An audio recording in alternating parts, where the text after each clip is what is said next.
I had to film an entire music video the day after my sister died, and then I flew out for the funeral the next day. I just told her I loved her, and she got back to me and sent me just this super nice message, and she was like, I'm so proud of you. Like, I love seeing you out fulfilling your dreams, and I just, like, am so proud that you're my little sister. That was the last time I ever talked to her. Where were you? How long after was it when you found out that she passed away? A month. What is that beeping? So you have an alarm or something? Maybe it's your sister.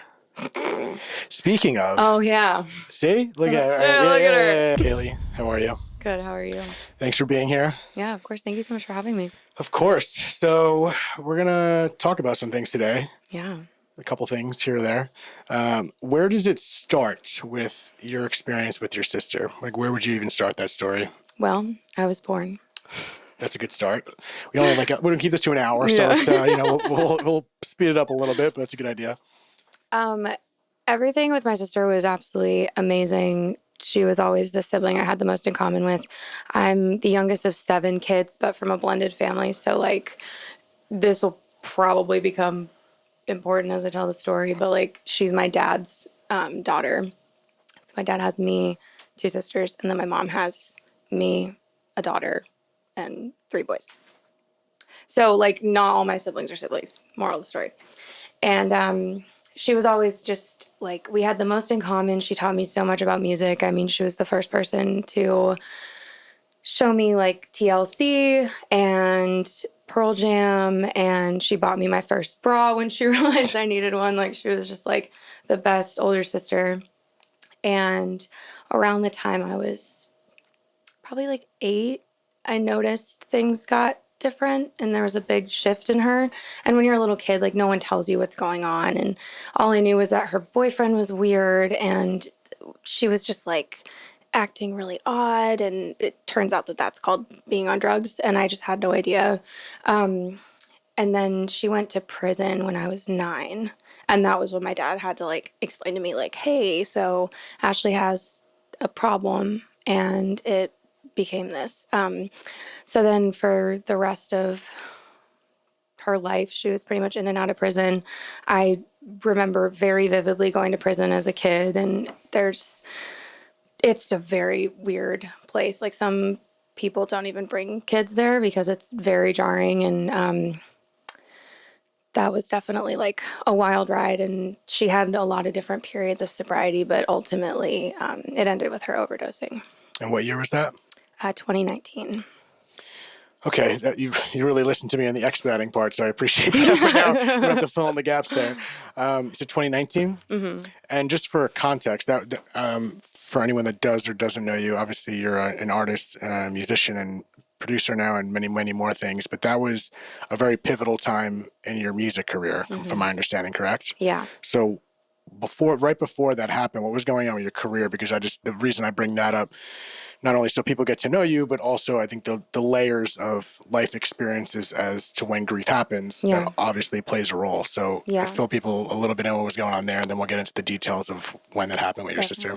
Yeah. And I'd experienced loss before, but one of the big shifts with this one was, like, being in the public eye. Nothing could have prepared me for what that was like, and having people speculate on things. So over the past 3 years leading up to her death, my career had gotten, like, consistently bigger, and I had, like, a hit called Fight Like a Girl, and it changed my life. It was amazing. I saw so many dreams come true, which made it a very interesting environment to grieve in.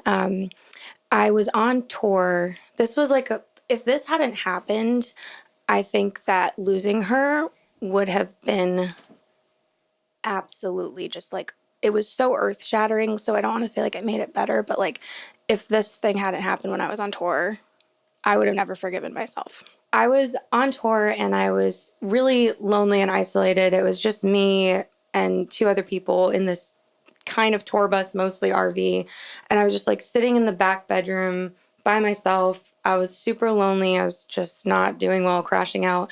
And I was meditating. I was trying to do as much yoga as I could to kind of get out of that funk. And I just had this, like, really overwhelming moment where I was like, I need to text all of my siblings right now and tell them that I love them. And I'd never done that before. There's obviously so many siblings that I was at various degrees of talking with because, some of my other siblings are addicts too, so that complicates things. And I just texted all of them and just said, hey, I love you. And me and my sister hadn't talked in about a year because she was a totally different person when she was on drugs. So obviously, like, there was friction in our relationship because of that. There was honestly never anything that wasn't related to drugs, but that was where the issues came from. But I just told her I loved her, and she got back to me and immediately and sent me just this super nice message. And she was like, I'm so proud of you. Like, I love seeing you out, like, fulfilling your dreams. And I just, like, am so proud that you're my little sister. And that was the last time I ever talked to her. And so if I hadn't reached out and told her that I loved her, I can't even think about it, because that would have just, like, weighed on me so much, like, not letting her know that. And so, like, at the very least, when she passed, like, we were on good terms. Yeah, I mean, it's one of those, I don't want to say cliche things, but kind of cliche things. The way you leave someone, it's always interesting to me how much weight that carries, because obviously there's a whole life before that you think would carry so much more weight, but then I guess you kind of roll that together with the fact that you said you haven't talked to her in a year, so you didn't, that holds even more weight, because you haven't been talking to her, so you got that chance to at least express that, and you had that exchange that obviously meant a lot to you. So at what point from that text, where were you? How long after was it when you found out that she passed away? A month. A month? A month. So it was, like, really close. Yeah, I was about to film a music video. It was January 5th, 2019. I was, like, shopping with my manager and trying on outfits, and I remember I was in this dressing room and my dad called me, and I didn't talk to my dad for 6 years, pretty much, like, maybe a couple conversations, partially related to, like, friction from Ashley's addiction, because it will really wreck a whole family. So he didn't call me very often, and I was like, oh no. And I saw the number, and at first I thought somebody was going to say my dad died. And then I heard my dad's voice, and, like, he didn't even have to say anything. He just said, like, hey, Kalie. And I, like, knew immediately what it was, because part of loving an addict is, like, living on edge every single day, thinking that it might be the day that they take too much. And I just, like, crumpled on the floor of this dressing room, and the poor shop attendant, like, came and knocked on the door and was like, is everything okay? I was like, nope, don't, thanks for asking. I'm actually doing terrible. And I was really glad I was with a friend when that happened. But then the issue was the music video was the next day, and I had already spent thousands of dollars on it that I couldn't get back. So I had to film an entire music video the day after my sister died, and then I flew out for the funeral the next day. And that was probably one of the most insane experiences, because when I was on the music video set, all these tabloid things were, like, going in as people heard about what happened. And I, like, Snapchat news, like, it's so corny, but, like, like, the news thing.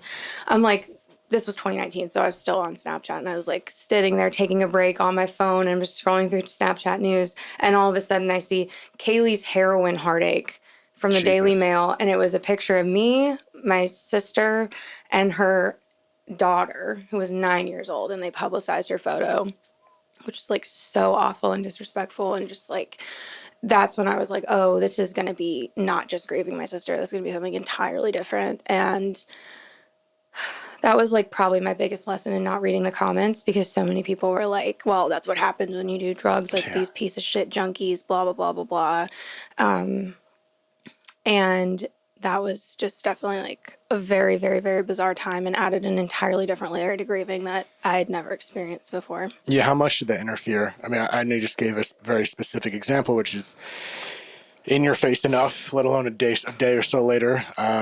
What was that process? Because once you see that, you realize the publicity behind it, and then you have to go home, and then it becomes more of a private experience. Mm-hmm. So before I do actually ask what I just asked about how much the publicity interfered with your grief, what was it like going home?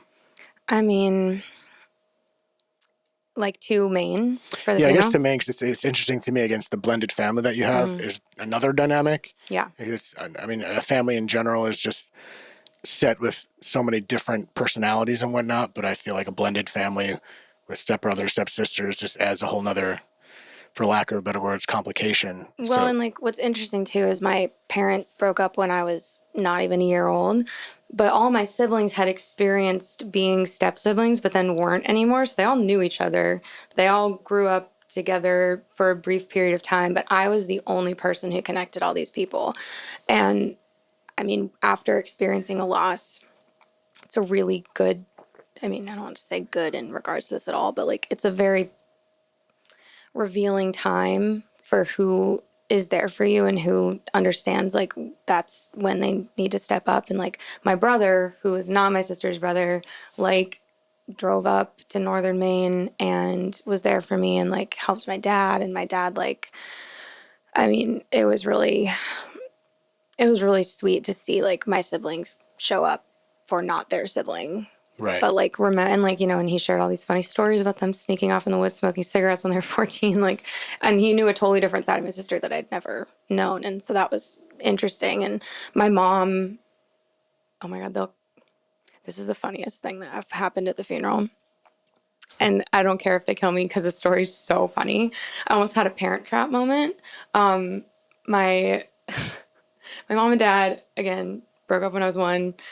The only conversations they ever had were like fighting over custody of me. They never got along. I was always thankful that they didn't stay together because I'm like, y'all are totally bad for each other. But my mom came up for the funeral because she had known my sister and cared about my dad. And they started to like bond again. And I was looking over at them and I was like, I'd never seen my parents hug. I'd never seen them sit on the same couch. I'd never seen them like have a cordial conversation. And my dad, like my mom goes to her hotel. My friend was driving my mom home and I was with my dad and my mom's in the car telling my friend, she's like, you know, it's just, he reminds me a lot of the man that I fell in love with. And then I'm with my dad and my dad's like, you know, I'm just realizing how much your mom's always been there for me. And I was like, we cannot have Parent Trap happen. Absolutely not. Like, y'all are grieving, you're being weird. And then the next day they got in a fight and I was like, okay, everything's back to normal. I think they say when you go on grief, pause in any decision making, and I would concur that that's a decision not to make any choices. So, I mean, there's so much comic relief around these times too, like, because everything's just so absurd. Like, I almost had there was a little girl at my sister's funeral who was a very big fan of mine. I didn't know her. She like knew my sister's daughter. Oh, thank God. It wasn't just a fan creeping in a funeral. No. And the funeral was already kind of bizarre because it was like in a multi-purpose bingo hall on a Native American reservation, which was like their kind of town hall. Very, very bizarre. But it was a beautiful ceremony because it was like my sister's Native American. So it was like a traditional Native ceremony and their spiritual beliefs are so fucking beautiful. But this little girl, I'm on ice. I'm carrying my sister's urn and I'm wearing heels. And I'm like, it's the middle of January in Maine. And I'm trying so hard not to fall because I'm like, I could crack this urn and just spill my sister all over this ice. Spill your sister is such a weird sentence. Oh, God, I was going to sit with me for a while. But no, I get what you're saying. It just shocked me. Yeah. Go on. Well, yeah, now I'm hearing myself say it. And this little girl comes charging up to me and was like, Kalie. And she hugs me and like almost knocks me over. And I was like, I would have punched a little kid in the face. I would have. Like, it would have been a low moment. But I was like, and then my dad's friend was like, are you going to sing everybody a song? And I was like, absolutely fucking not. Get out of here. You actually said that? Yeah. And I did sing. Okay.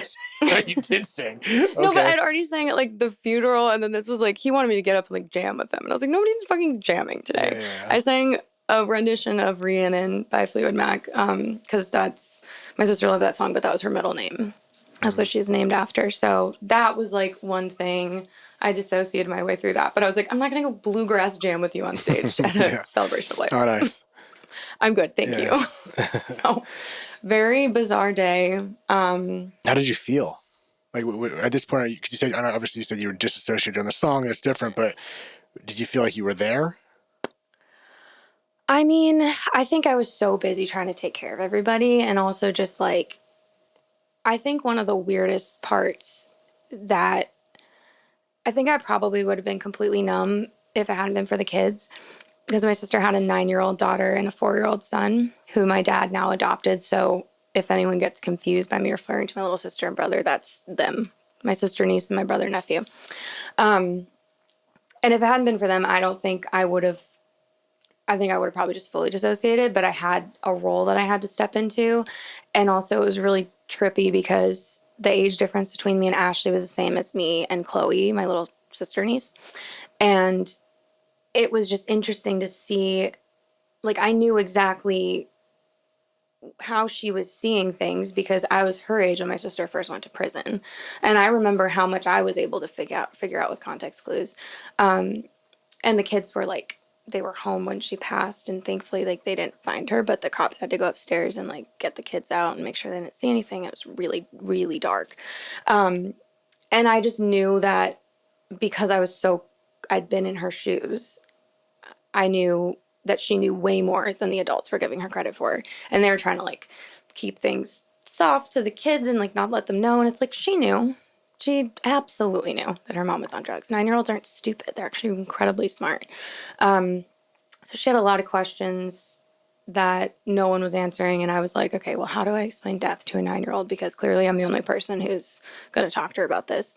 So then I did all this research about like how kids process grief, and like each year is so different. I'm sure you already know all this, but like their development stages factor in so much to like permanence. And like, so like if the 4-year-old just thought mommy had gone somewhere far away, and the 9-year-old was like, I'm never seeing her again, and I know that.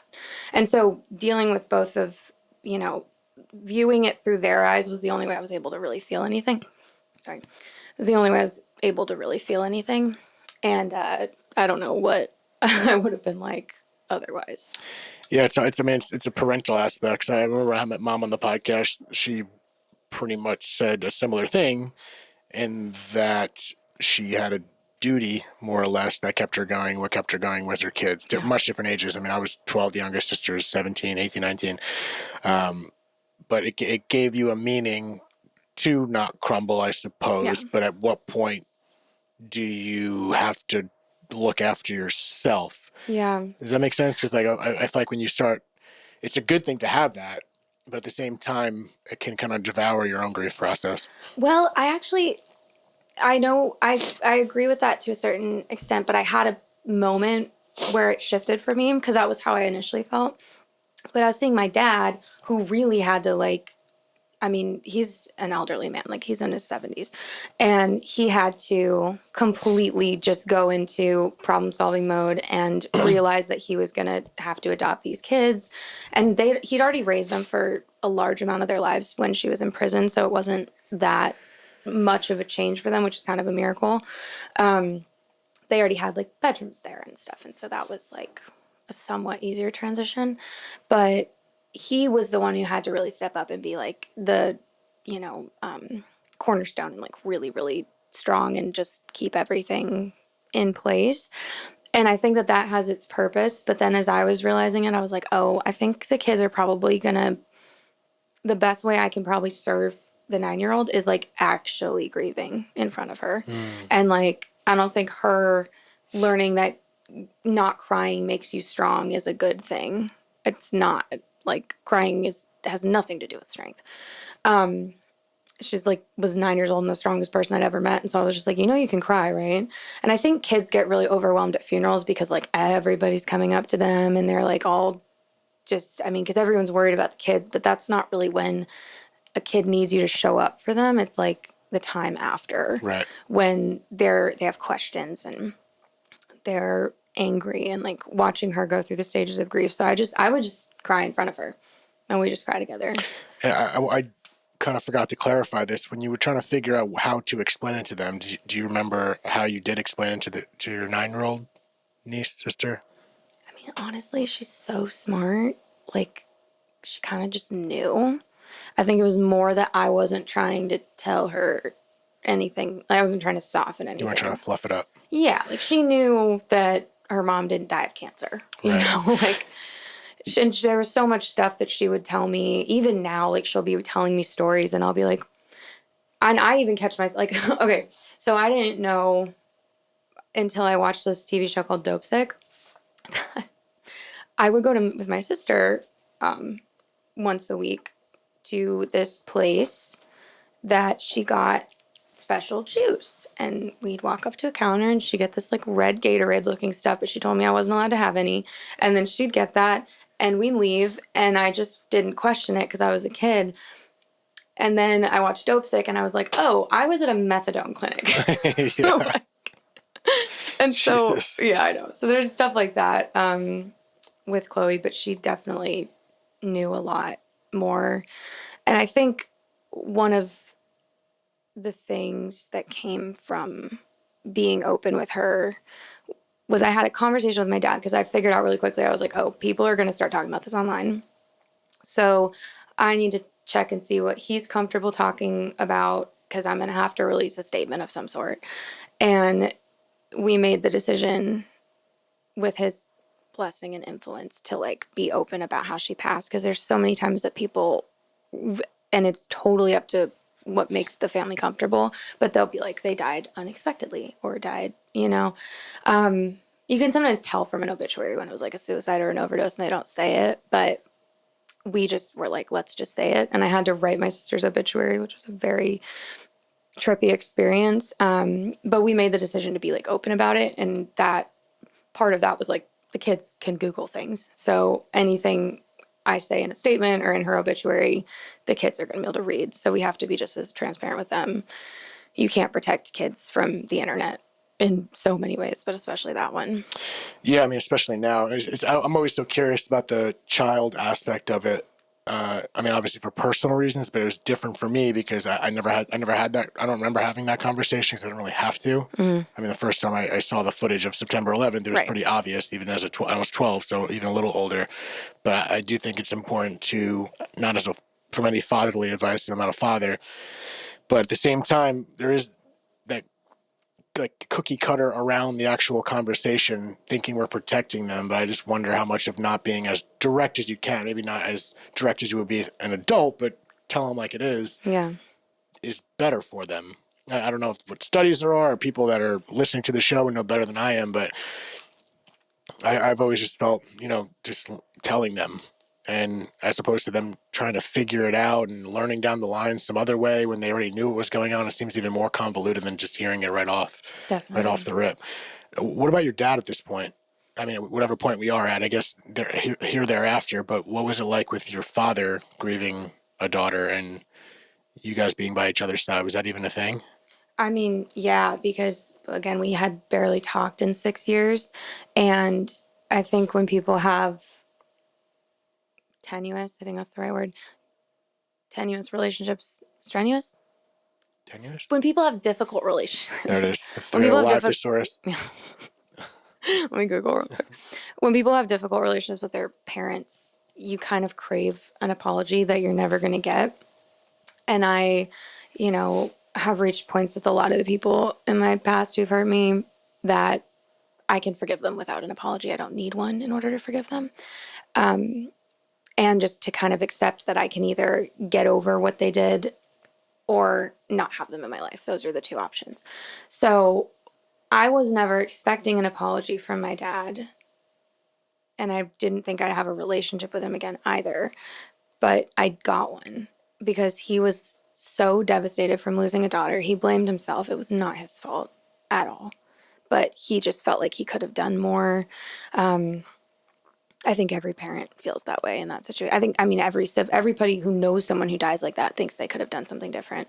And he apologized for like everything, like things I didn't even remember. Like he was like, when you wrote me that letter when you were 12 and told me that, I had hurt you in this way and blah, blah, blah, blah. And I was like, I didn't even remember that. And he like kept this letter that I wrote, which I'm like also kind of hilarious that I was 12 years old writing stern letters to my father being like, I'm setting a boundary and I didn't like that you disrespected. At 12. Okay.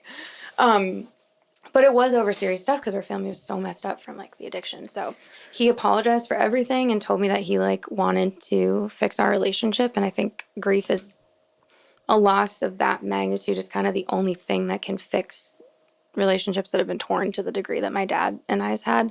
So it was so nice to be around him again and also be around a way softer version of my father who had been unfortunately like split completely open, but all of his walls were down because he didn't have a choice and he didn't want to have another daughter like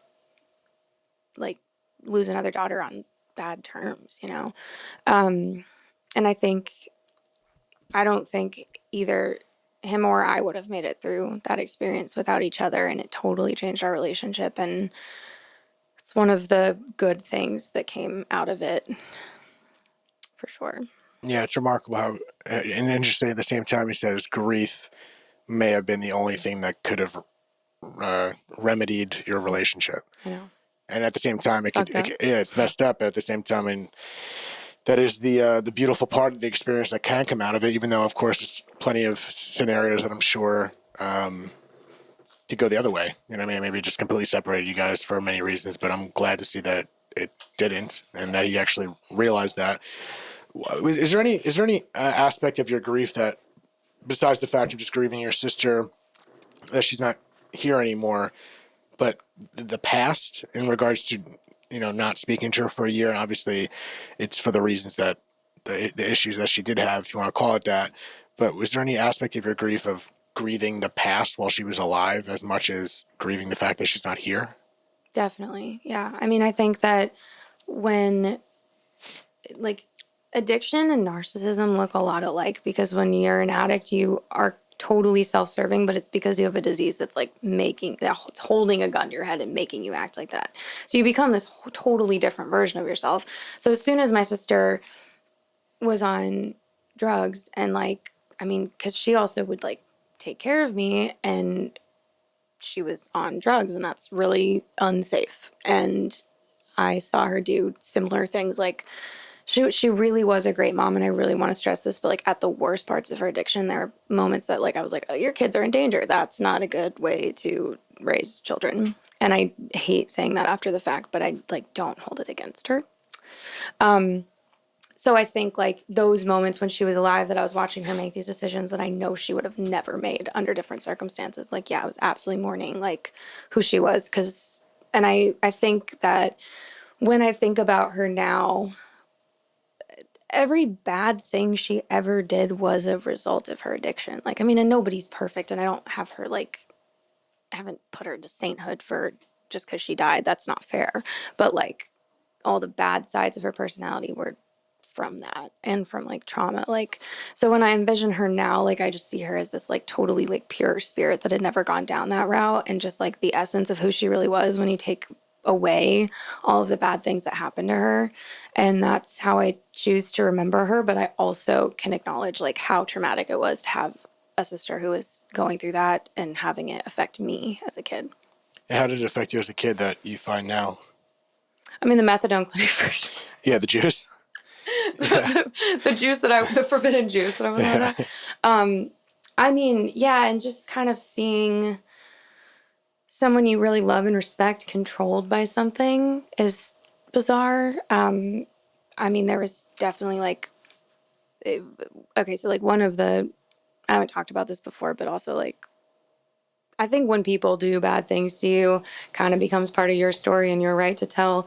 And I also would just like to acknowledge, I know that this was her addiction. And again, she just would have never done this under different circumstances. But like part of why my dad and I stopped talking, and part of why her and I stopped talking is because my dad had like a bunch of cash from some construction job, and he had put it like in a safe or something in the house before he could take it to the bank, and it went missing. And as opposed to being like, I bet the drug addict sister did it, he was like, she ran a smear campaign and was like, the 14-year-old did it. And I was like, whoa, whoa, whoa, whoa, whoa, whoa. What? And then my dad, like, and I forgave him for this, and he apologized so profusely. But I can see now, like, he believed her because he so desperately wanted to believe she wasn't on drugs again. That had nothing to do with me. He didn't want to vilify me, but it was like, that was a better option. Just like Kalie's a bitch versus Ashley's back on drugs and is going to die from this. So that was like a really awful thing that happened that put strain on our relationship, because like, and I remember telling my dad, I'm like, Dad, I'm 14. If I stole $7,000, don't you think you would notice? Like, don't you think I'd like have like, I don't know, a new bike or something, whatever 14-year-old would buy? And he just didn't want to hear it. So that was definitely like a very difficult part of her addiction that affected me. And was that something you figured out down the line where you're looking at it this way? Because like, did that sit with you for a while at a resentment as opposed to looking at it in a more mature way now? Yeah, I mean, I think that was something I'd already forgiven her for before she died, but I hadn't forgiven my dad until after she died. And it was ever just, when he said he apologized Directly. post-grief. Post grief, That yeah. was one of the things you're saying he kind of manned up about. Yeah. Jesus, I know. it's fine. No, it's not Jesus in a bad or good way. It's just that's just heavy shit, and that's the doors that grief opens. Yeah. That's the shit that grief opens that kind of forces you. And I was writing something recently about that. It kind of like it's like it's a shedding in many ways, and then you have a Totally. choice to put your the all these you shed all these pieces that were yourself amongst grief because everything falls apart, right? And I feel like that's what happened with your dad and mostly everyone that loses someone, and then you start trying to put yourself together, and you have a choice to put those little old pieces together or just not use those old pieces or put new pieces together or just keep what you got kind of thing. And it seemed like he could have looked at those old pieces that made up your relationship in his life and decided, no, I'm not going back with those pieces that made up my entire existence. Mm-hmm. And then he chose to see it for what it was. Yeah. And I hate to say it's too late. I mean, I don't know what too late is. This is just the way life works, but it's as good as it can get for someone in his position at that age, especially. I agree. Yeah. And I'm at that age, I feel like everyone's so set in their ways. And not that people later in life can't change and adapt. I think it's just harder, but especially at his age at that time to have the willingness to say that's got to carry so much weight with your relationship. And also just like, I feel like there's so many things that the point of empathy is being able to recognize somebody else's feelings and like feel for them without having necessarily gone through that. But it really did unlock something in me and see how death affects people so deeply. Cause like when my dad was 15, this is a crazy story. I think I can tell it very quickly. The next door neighbor's teenage daughter got pregnant, and this was the 60s, so you couldn't really do that. So she goes off to some home, comes back. My grandma adopts the baby. And so my dad has an adopted little brother who, and then his mom next door was like his babysitter. And I don't really know if she knew that or whatever. But so that was the only sibling my dad had.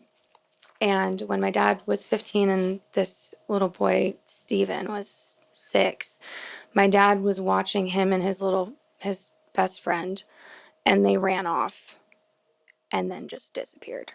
And they found them 3 days later. They drowned in a river. And so my dad had like always blamed himself for that. So my dad had lost a sibling.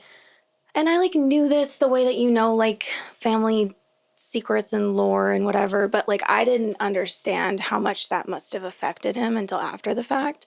And like I went and like found like old articles about it, and it was crazy because the other little kid that was there, his dad had drowned in the same lake a year before. Like it was just like crazy shit. And I'm just like, oh, holy shit, our parents just, I'm swearing so much, but like our parents really did the best they could with what they had. Mm-hmm. And it's devastating to realize like parents are people too, and like they're not perfect and they're coming from a place of trauma and all of these things. And so it just gave me a lot more empathy for my dad by having experienced something like that and realizing that like him being 15, like that must have completely shaped his reality, because I was 25 and this rewrote my life. There's before Ashley died and after Ashley died. That is how I measure time now. I can tell you, like, anytime I think of an event or a period in my life, I like those are two different versions of myself. And I just realized like how much that must have completely wrecked my dad, and it was something he never even talked about. Yeah, I mean, it's a wise way to look at things because it's a different lens of compassion. I know some people kind of see that in an odd way because it doesn't, just justify certain people's actions entirely, but it kind of does in many ways. And it's not that they shouldn't be accountable for their decisions that they make. Say, oh, that happened, so they're forgiven. That's to anything that happens post that event. But then I try to think of your niece, and she lost her mom at a young age at 9. Then you fast forward and thinking of your dad's experience. It's okay, how's that going to affect her when she's a mother and when she's 30, 40 years old? And how much is that? And then I think about my own experience. How much is what happened when I was 12 affect everything else I do. And it's just, we look at everything like it's so singular. Like the way we make a decision is because of how you were that day. Meanwhile, it's really just a library of collections of experiences from earlier, especially Yeah. early in our life. When he was a young boy or young kid, that really shapes you moving forward and everything Yeah. that we do. But that's the eye-opening thing about death. That really is the eye-opening thing about death and how it affects other people and And not only yourself. it's kind of a rip in the space-time continuum because you're on this one path thinking everything's going to go normally, and then something horrible happens, and it's just like feels like everything's been ripped open. Any horrible thing is possible. It's like anything's possible, but in a bad way. Yeah, When something like I that think I had a happens. weird thought about that recently. I was thinking about just, I think my own personal life, and this happens, and all of a sudden, you step into another direction, obviously more specific with the reason behind this podcast. Like, okay, my dad died when I was 12, and that just completely turned my life in a different direction. But then I think about it in a more existential way. I'm like, well, that's how I see it because I'm so used to how my life was, I was told it was going to go, how I thought it was going to go. But what if that sharp turn and that switch up stepping into another dimension really was just the way it was going to go? It was never, and it was always a straight path, because that's the whole idea of, I guess, talk about predeterminism and free will, whatever. That's a whole other conversation. But what if that was just written in the stars and it was never a sharp turn to begin with? I've been on the same path the entire time because that's what happened. Yeah. And it feels like a sharp turn because it was so different than what we expected. So that's the human interpretation of these events. Of course, that's natural. That's how I've always looked at it. But then I think about it, I was like, what if that was just, that's what my life's going to be? That's what I'm supposed to go through, quote unquote, whatever that means. And it was never a sharp turn. It's just, this is just part of it. I feel like it's hard to, because I'm like pretty spiritual, agnostic. I grew up Christian. I don't really resonate with that anymore. That's a whole other conversation. Whole other We'll conversation. have to put a pin in that for a second. And I had already kind of started to feel that way before my sister died. But I think that, there are so many synchronicities in the universe and so many things that happen that are clearly to like tell you you're on the right path. But I don't like to think that we live in a universe that would be like, in order to make Kalie's album successful, we must kill her sister. I don't like to think about it like that. And I think the best way I found to explain this was my nephew, not my sister Ashley's kid, but my sister Kate's kid. I was reading him the Titanic. We're both obsessed with the Titanic. He's like 6 years old at this point. And it's like, he's really advanced, so he's reading books that are like way, like fourth grade level, and he's 6. Which is fine until you realize that this is the fourth grade retelling of the Titanic for kids who understand people die. And he's 6. So we're looking at it's like a chapter book, but there's pictures, and he's reading it to me, and he sees the boat, and there's people falling off of it into the ocean. And I watch him in real time, like, figure out what death means. And he's like, Kalie, what happened to those people that fell in the ocean? And my sister and her husband are nowhere to be found. And I'm like, your kid's asking, I'm going to have to explain death to your kid right now, completely unassisted. And I was like, well, yeah, some of them lived because they got lifeboats and some of them didn't. And he was like, were there children that fell into the ocean? And I was like,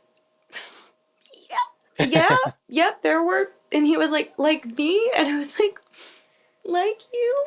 And then he was like, well, if God is real, why would he let that happen? And I was like, hey, where the fuck are you? It's a hell of a question. And I was like thinking, and I'm like, oh my God, like, because I'm not going to leave this kid hanging and give him some stupid Sunday school answer. That would have pissed me off at 6 years old. I would have been like, these adults know nothing. Everything happens for a reason. Shut the up, And so I was like, well, I think that sometimes, there's God and he has a lot of control, but sometimes bad things just happen. And he's like, well, why do they happen? I'm like, I think it's just random. There's too many pieces of the world moving at all times, and sometimes things just go wrong. And I was like, but that doesn't mean it happened for a reason or God planned it. Because he was like, and then he was like, well, does God want kids to die? I was like, no, I don't think so. Based on what I think, no. And I was like, well, and I'm trying to like find a positive spin. So I was like, okay, well, yeah, this stuff happens. Bad things happen randomly, but you always have an opportunity to take something bad and make something good from it. So maybe it didn't happen for a reason, but you can kind of make a reason after the fact. And he's like thinking, and this is the smartest kid I've ever met. And he was like, okay, so like with the Titanic, it's like how they'll always have enough lifeboats. And I was like, wow. Damn, exactly. you nailed it. I nailed it. And You I go downstairs. I'm like, Kate, I just explained death to your kid and I didn't mess it up. Like, I'm ready for children. well, that's I'm ready to be the cool aunt. There you go. That's better. That's easier. No, that's. I mean, first of all, that kid is incredible for him to even realize that. Love him, and we both love the Titanic. I would have so said much. something stupid like, "Demolish all the icebergs." I have no. I have no idea. And that's why God invented global warming, so that there would never be an iceberg again. Yeah, that's out of control for a kid to understand that, let alone a freaking adult. That's why we need to give kids more credit, because like they think. I was thinking so much at that age. They think the most pure way too. There's some less biases to interfere with even the natural process of thought. Yeah. It's remarkable. Okay, so I don't know if I was going to immediately jump into your Catholic upbringing, how you didn't really relate to, but besides that. No, it wasn't Catholic. Catholic seems way more fun. It was evangelical. Oh, God. Like, okay. Yeah, I don't like know what that means, fundamentalist. but it does not sound as cool. They don't drink. It's so boring. Catholics drink wine. They're fun. Wait, so they don't have wine at church? No, it's grape juice. Oh, God. I know. Or was it they got that from the clinic, or was it actual grape juice? There were two forbidden juices growing up. So you're 25 at that point, but what did that do to, I mean, we got into it a little bit, but after you've had all these personal experiences, what did that do to the publicity behind it? Because that was like 2019. Was that like your first, obviously you were moving up, but that was the beginning of, getting a taste of what that was like with having some success? I mean, 2016 was really like my biggest year. It was the first year I was doing like red carpets and touring and, playing huge shows and stuff. And I was kind of in an in-between phase in my career. And May of 2018, I'd been with the same person from 18 to 24. So I had dated someone for 6 years. So I was like, I'm making a breakup album. Like, this is whatever. And I'm just writing all these songs. They don't really mean anything. And I was trying to process. And it was a really traumatic breakup, like abusive relationship. It was bad. But then my sister dies. And I was like, okay, scrap the whole fucking thing. Start over. I wrote the majority of the album in a 2-week period. About 3 weeks after she died, I just was like manically getting all these like things down. I started a bunch by myself. And it became completely about my family and my coping mechanisms. And it's called Open Book, which is like a very apt title. But the first line on the album is, I've never been worse. Thanks for asking. Which really, it was based off of that conversation in the dressing room with that woman. Sounds familiar. Yeah. And it just became like this whole transformative thing. And then it ends with this song called Angry Butterfly, which is like what you were talking about, where like you come out totally changed and it's like clawing your way out of this metaphorical cocoon and being a totally new person. And I feel like that album wrote me way more than I wrote it. And, again, I was kind of in an in-between point in my career and I just went all in on this album. I made it in this tiny one-room studio. I put the entire thing on my credit card and released it independently with like no budget behind it. Just like, and this was like before TikTok and stuff too, but like just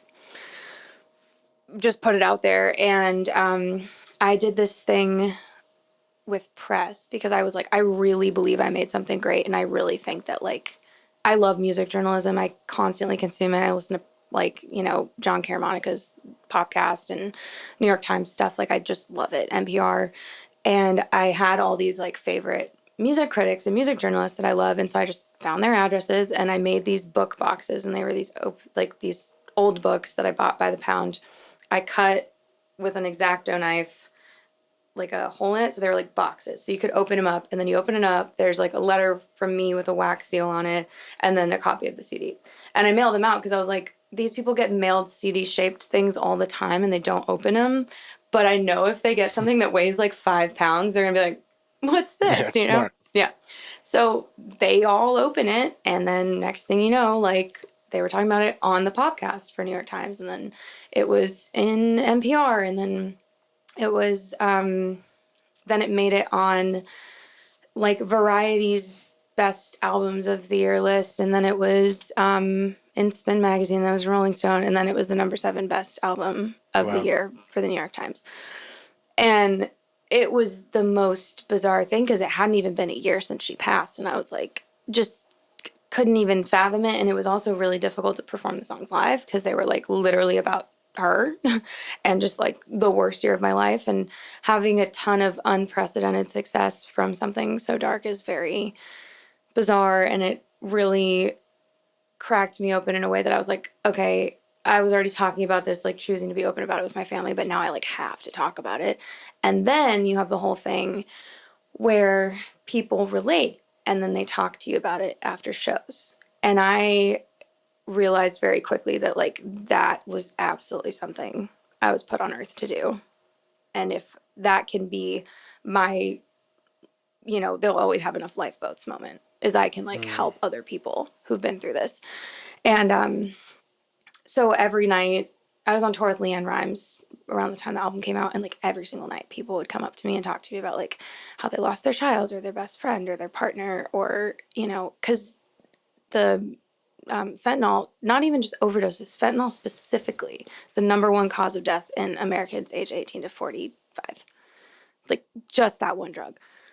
So like everybody knows somebody and everyone has a story, and so it made the album really relatable, which is so depressing because I wish nobody related to it. But I had to like really get this suit of armor I could put on after shows where I just cracked myself open on stage, saying the most vulnerable things, admitted the worst parts of myself and my life. Then I have to go meet 100 people that I've never met before who are going to tell me the worst things that have ever happened to them. And I feel like, I hope I don't sound like I'm like, oh, I'm such a martyr, but it's like I had to really quickly adapt to that and realize like any pain this causes me to do, I would have loved to have somebody like that when I was going through it immediately after, if that makes sense. Nice. So it just changed the trajectory of my career in so many ways, but it also made like my shows now attract a totally different type of person and who wants like a totally different vibe. Like I was doing country music at the time, and country is like, the venues are like, sell as much beer as you can, get people rowdy, play fast songs, blah, blah, blah, blah. And that wasn't what people wanted to see anymore. Which was like kind of a relief. I don't really want to sing songs about trucks and beer and stuff. But it made the people who come to my shows like people who like were there. And my dad said something when I was telling him about this, like being like, this is a brand new cross I have to bear. And he said, he was like, well, I feel like there's 2 different types of artists and they're both really important. He's like, you have artists who help you confront and artists who help you escape. And it's very important to have the Jimmy Buffetts of the world that you can just put on a song and just totally forget your problems and just, you're in Margaritaville eating a cheeseburger and drinking margarita. Very important to have that. I love songs like that sometimes. Maybe not Jimmy Buffett specifically, but like, my happy playlist. And then you have artists like, Alanis Morissette who make you look at like just the worst parts of yourself and holds a mirror up to you, and just you totally see the ugliness of humanity and the hypocrisy in all of us. And he was like, and I feel like you're really not supposed to be an escape artist, you're supposed to be a confrontational artist. And I was like, damn, now that's kind of bars. Like he comes in every once in a while with something just like insanely profound, and I'm like, thanks, so cool. Thanks to grief. I know. Oh yeah. Yeah. And that was definitely a moment for me where I was like, okay, so I'm not going to chase radio anymore. I'm not going to try to be singing songs about beer. I'm not going to be singing songs about beer and trying to like, make the music industry people happy. I'm going to like sing songs for the fans and like, just write my truth. And it goes back to, like you already said, the lifeboat analogy, whereas, yeah. What else are we supposed to do? You know what I mean? It maybe it happened by accident, but not by accident because it was intentional. You know what I mean? So at the same time, you turned it into a lifeboat situation. I don't know what else to do. What is that beeping? So you have an alarm or something? No. Like an hour? I think it's my filtration system, my little air purifier there. Maybe it's your sister. Speaking of. Oh, yeah. See? Look at her. Yeah, look at her. Yeah. So you got a moon story for us? Mm-hmm. So our hard turn, guys. Hard turn. But Okay, so like I already told you, like I'm spiritual, I'm a little bit woo woo, not like to an insane degree, but like you can't deny. Well, plenty of people do. I can't deny that there's these like little synchronicities and weird things floating around us that are completely unexplained, but also have a very simple explanation. And also, we understand such a small fraction of the universe. Why do people think that they know everything? Yeah. And they're like, well, surely that can't be that. It's like, you don't know. Are you God? Yeah. Like a Wikipedia once, they understand everything. Literally. So I was like, so I'd gone to like a witch store. Hot start. Okay. Well, this was, okay, I had just filmed the music video and I was driving home from the music video. I'd been filming for like 12 hours. Sorry, this is the music video right the day after? Mm-hmm. Okay. Yeah. So day after she died, day before I left for her funeral, shot this huge budget music video for my song Awake. And I went to a witch store that was like near the air park where we filmed at. And I was like, I want a Ouija board. And they were like, no, we just have those there for decoration, but we don't actually let people buy them because they're very bad. And I was like, okay. And I was like, well, I'm kind of in like a desperate moment here. And they're like, we can sell you this candle. And I was like, fucking fine. Okay, yeah, I'll take the candle. And it was purple, her favorite color. And I was like, great, okay. So I'm all upset about the Ouija board and I'm like driving home and I'm crying and I'm like really worried about the kids because my dad is elderly again. They were 9 and 4 and there's no one else who can take care of them. Like my dad's an immigrant, so like our extended family it's just us. There's nobody else. Unless there's some people in Tasmania, Australia that I found, but like there's not people around. So I was like, okay, if anything happens to my dad, I am literally the only other person who can take these kids that isn't foster care. And so I was like, and I hadn't talked to my dad yet about his plan to like adopt the kids and become their guardian. Their dad was in prison. So it was just like the whole thing was messy. And I was just like talking to myself in the car. And I was like, who's supposed to take care of these kids? And then I look up and it was like a full moon and I was like, wow, the moon's really pretty. And I was like, let me take a picture of it, which was like a bizarre moment to whip out my camera. But I take a picture of it and then I like look at it. I'm at a red light and I was like, and I zoom in on it and it like says you on like in the moon. What? Yeah. I'll pull up the picture for you. I'll give it to you so you can put it on the screen. Show me the photo. For anyone watching on YouTube, you're going to see it. If you're on Apple, find it on Instagram. So Can't you just like edit it? So it's like.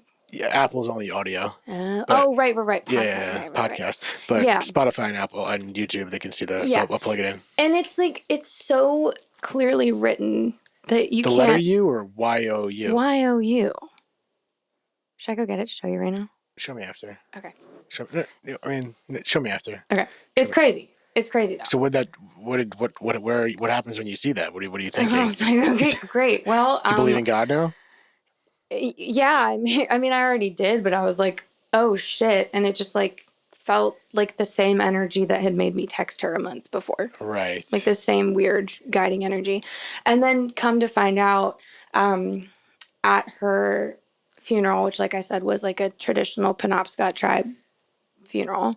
They had like my sister was a tribal drummer. And so they had like a drum circle and like all these like really beautiful spiritual things, which I found a lot of comfort in. But they also were sharing their beliefs and like telling the story of what they think happens in the afterlife and within their tribe. And they believe that so every person who dies in the tribe, there for 7 full days after they die, there's a group of people. There's at least 2 people there 24/7, and they rotate and they sit in the deceased front yard and they have a fire and they don't let the fire go out for 7 days.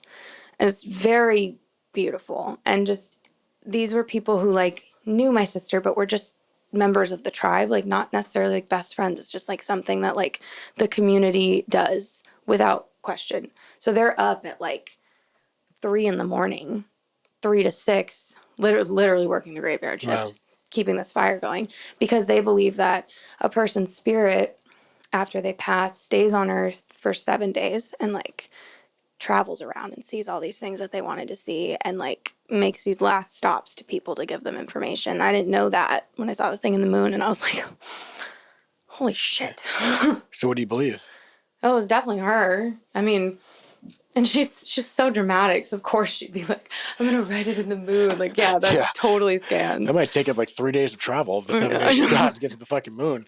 No, but I think that relates to these your little, if you want to call it synchronicities or these things floating around. I do think for anyone that's listened to the podcast, I think, I think this universe, this world's speaking to us in so many ways that, it's a blend of sometimes you can overlook for it and make a sign out of everything. Then I don't know. Totally. Then I don't know what that means. But that's also true. But also at the same time, that was a very specific one. You're not doing that. That just kind of happened naturally and whatnot. So it has nothing to do with yours. I'm just talking about the general idea. I think that's how it works. I think we do get these little breadcrumbs, whether it's someone deceased or passed away or not, whether you want to call it a sign, even if it's just giving you a wink, like you said, that you're in the right direction. I do think these things happen. I think it's like these little pieces of information that's just given us all around us. And that is, when you hear those stories, that kind of goes back to this whole idea, the initial thought that I had about maybe it is kind of written in the stars. But I personally don't think, to go on a quick tangent,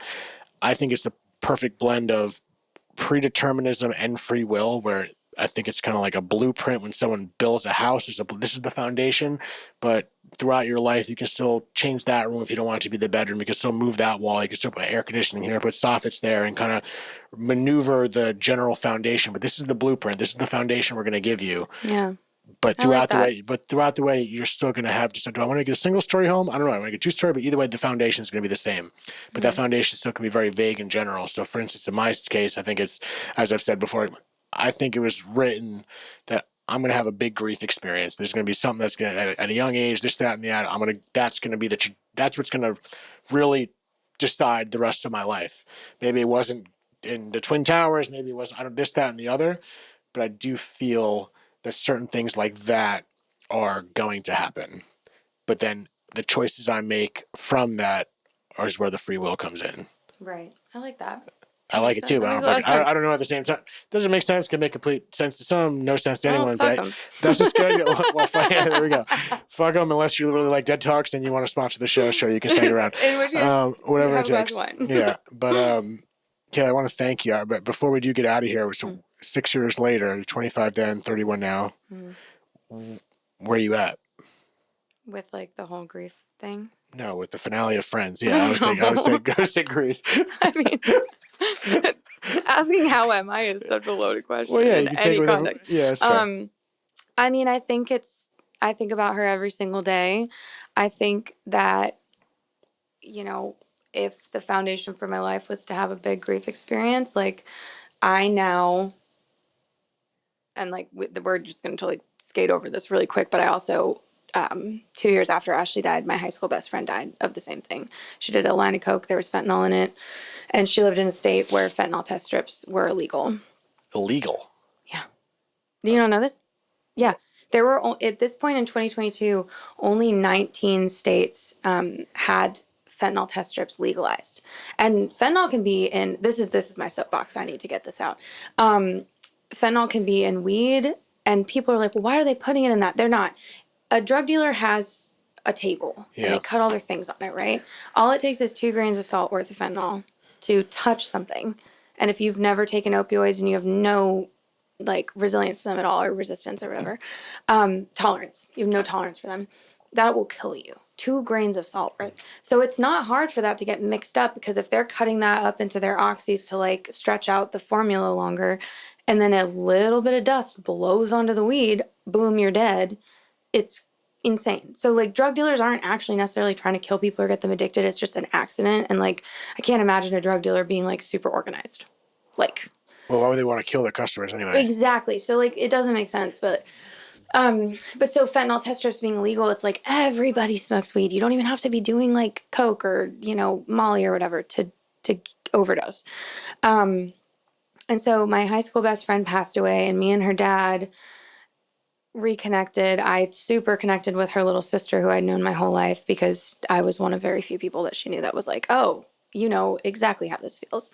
And my friend and I had kind of lost touch due to that, her addiction and being in and out of rehab. But it really brought me close to her family again. And me and her dad started working a lot on legalizing fentanyl test strips, specifically in Florida, but then further. So he was like going to Capitol Hill in Florida like every week. And then I started passing out fentanyl test strips at clubs in LA when I would be out. And I tweeted about it, and I was like, young enough to still be going to parties in the hills till 4 a.m, old enough to be passing out fentanyl test strips to all the 20-year-olds about to put stranger danger up their nose. And the Wall Street Journal saw it and reached out and was like, hey, we're doing this article about fentanyl test strips. Do you want to be in it? And I was like, hell yeah, I do. Like, my eyes were bloodshot. I'm exhausted. I'm like, yep, let's go talk about this one more time. But then that ends up doing really well online, gets picked up. It's on the front page of the Wall Street Journal. I get to go on the Journal podcast. I go on Fox and CNN and News Nation and talk about this. And I'm educating people.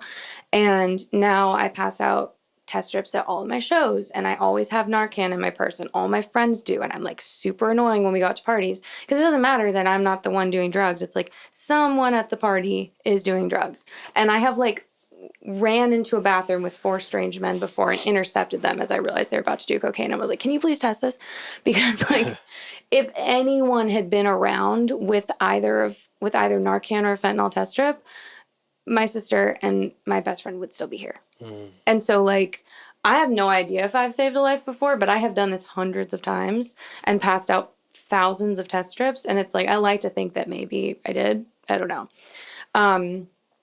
And so I feel like that's, become where a lot of my grief energy has gone, is to, like, actual steps with harm reduction and preventing it from happening to people. Because, like, I just wish someone had been there with either of those things when they passed. So I love that service. Yeah. Thank you, Kalie. And before we do get out of here, I will obviously plug all your information in the show notes, because when this episode is out, we're in the past, you're in the future. You have your 10-year release of Fight Like a Girl. Mm-hmm. Sure do. Which is dropping. It's most likely, I'm assuming, will be dropped by the time this episode goes out. So I will plug that in the show notes for anyone who wants to check that out. You produced it on your own. Yeah. It has a whole new meaning now, too. So, yeah. Well, right, because that was what year did that? 2016. This happened 2019. Yeah, I had no idea. I'm like, buckle up, baby. Hell yeah. So please check out that 10-year anniversary of that release. And for anyone that wants to give Kalie a shot on Instagram, social media, listen to her music, you can find it in the show notes. And I appreciate you opening up, and thank you for being so wonderful. Thanks, David. All right, until next time, Dead Talks, peace out. Thank you so much for tuning in to another episode of Dead Talks. Please do not forget to hit the subscribe button and also the notification bell. That'll give you updates as to when we post a new video, more episodes, and more content in general. We are streaming on all the major podcast platforms, including Apple, Spotify, iHeartRadio, Pandora, and all that. And also find us on Instagram at Dead Talks Podcast or www.deadtalks.net. Thank you so much.